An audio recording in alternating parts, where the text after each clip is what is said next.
এটা হলো black and white আছে তাই না এই ডিজাইনটা কি অবস্থা আছে ব্ল্যাক এন্ড হোয়াইট তো এখানকার আমার অনেকগুলো অপশন আছে যেমন কোনটা আছে কি অটো কালার হাই কালার লো কালার গ্রে স্কেল তো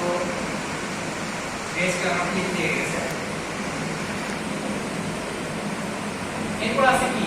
ব্ল্যাক এন্ড হোয়াইট তো আমার ডিজাইনটা black and white black and হোয়াইটে আমরা ক্লিক দিই দেখেন এটা কিন্তু ভেক্টর হয়ে গেছে সেটিং স্পেসটা কোথা থেকে নিয়ে আসলেন উইন্ডো থেকে এটা কিন্তু দেখেন এই যে ভেক্টর আছে এটা কাটতেছে আমি উইন্ডোতে কাটতেছে কিন্তু আমি যদি কন্ট্রোল জেডি দেই আমরা হচ্ছে ব্যাকে নিয়ে আসতেছি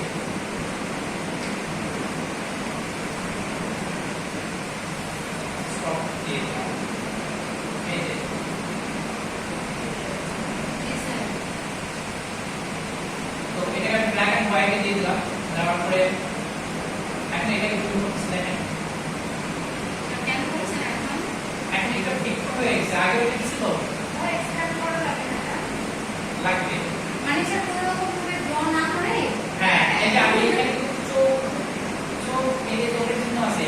ঠিক কি আগে কেমন ছিল এখন কেমন আছে স্যার এই প্রায় এটা 99% হয়েছে একদম পারফেক্ট চলে আসছে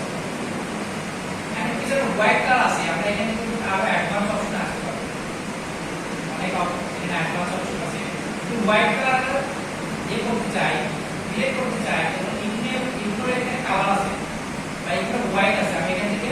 ইগনোর কালার দিয়ে দিলাম কালারটা ইগনোর হোয়াইট কালার দিয়ে হলো এইটা আমরা কি আপনারা ইগনোর কালার কিন্তু চলে গেছে ভিতরে জি স্যার দিয়ে আমরা এবার এটাকে এক্সপ্যান্ড করে দেব এর উপরে এক্সপ্যান্ড অপশন আসছে না অথবা আমরা অবজেক্ট থেকে কি করতে পারবো এক্সপ্যান্ড করে দিতে পারবো তো এখান থেকে আমরা এক্সপ্যান্ড করে দিলাম দেখেন এটা খুব সহজেই কি হয়ে গেল ভেক্টর হয়ে গেল এই যে একটা টেক্সট সহ খুব সুন্দর ভেক্টর হয়ে গেছে আর এগুলো আমরা আলাদা আলাদা করতে পারবো বুঝতে পারছি কি জি খুব সহজে আমরা ব্ল্যাক এন্ড হোয়াইট কালার খুব স্যার সহজে এটা আমরা নিয়ে আসতে পারছি গুগল থেকে গুগল থেকে